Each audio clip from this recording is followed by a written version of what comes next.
the currently unemployed Bryce Harper and Manny Machado. AP, Getty Images. Port St. Lucie, as a pitcher, Justin Verlander has no problem going 9 innings, or throwing 120 pitches.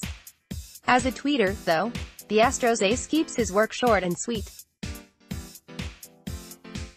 System has broken. Verlander, the former most valuable player, Cy Young Award winner and Rookie of the Year, wrote on Twitter as part of a larger diatribe criticizing the glacial pace of baseball's free agent market. It sure seems that way. As of Friday, with pitchers and catchers already having reported for all 30 teams, the popular website MLB Trade Rumors listed 60 free agents, including superstars Bryce Harper and Manny Machado, as unsigned. Tensions between players and owners have soared, and the specter of a 2021 work stoppage looms.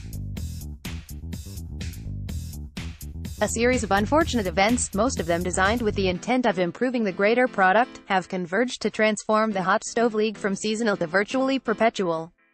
Consider that veteran bat Matt Holliday, following a shaky 2017 with the Yankees, didn't find a 2018 employer until he returned to the Rockies in late July. If you launched into space on the evening of Dec. 9, 2015, after learning earlier that day of the 5-year, $90 million contract that good but not great pitcher Jeff Samardzija signed with the Giants, and just returned an hour ago, you probably wonder how the heck baseball got here. Consider this your cheat sheet: Albert Pujols, Paul J. Barris, Will 1. Analytics and the aging curve. The 10-year, $240 million albatross Albert Pujols signed with the Angels in December 2011 should not deter teams from committing huge dollars and years to Harper and Machado. After all, the Cardinals' great Pujols was about to turn 32 when he headed west, whereas Harper and Machado are both 26. Instead, Pujols should be blamed for the many players over 30 who receive surprisingly little love. Even very productive pitchers such as Dallas Keuchel and Craig Kimbrell, both of whom are entering their age 31 campaign, remain unsigned in part because teams aren't willing to reward them the same way they once did Samardzija, who got paid at age 30, or Mark Melancon, whom the Giants rewarded about a year later at 31.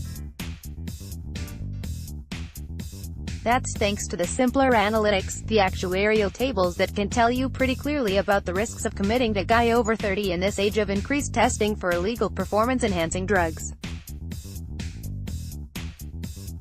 2. The 2016 Collective Bargaining Agreement.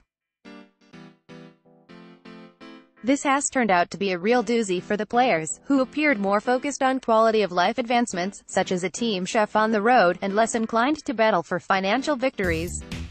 Consequently, the Players Association signed off on a deal that significantly penalizes teams that go too far over the luxury tax threshold, $206 million this year, and rewards clubs that stay under that figure. At the moment, just 4 clubs, the Yankees, Red Sox, Nationals and Dodgers, appear likely to surpass the threshold. It's evident that teams now regard that threshold as a soft salary cap. The Yankees and Dodgers both got under it last season to reset their tax rates moving forward. This development has proved particularly harmful to Harper and Machado, both of whom aimed to set records for annual average value. 3. Tanking. It was the 2011 CBA that really fired the starter's pistol for baseball tankers. That joint effort created a system that capped spending in the amateur draft and allotted the most draft pool money to the worst team, then the second most funds to the second worst club, and so on. Suddenly, teams had even less incentive to try to win games unless they felt that they were bona fide contenders. It made increasingly more sense for rebuilding entities to slash payroll, not stock up on free agents and reap the benefits. The Astros and Cubs worked the system to perfection, stocking up on high draft picks from low-cost, lousy teams and producing long-awaited championships for their fan bases.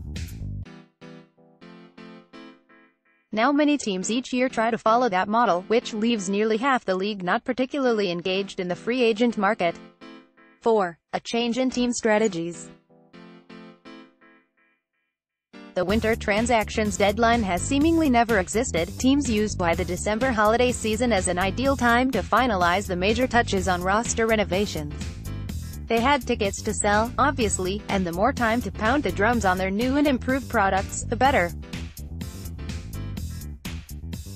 Gradually, it occurred to many clubs, whatever they lost in ticket sales from playing the calendar differently could be recouped and then some by waiting out free agents.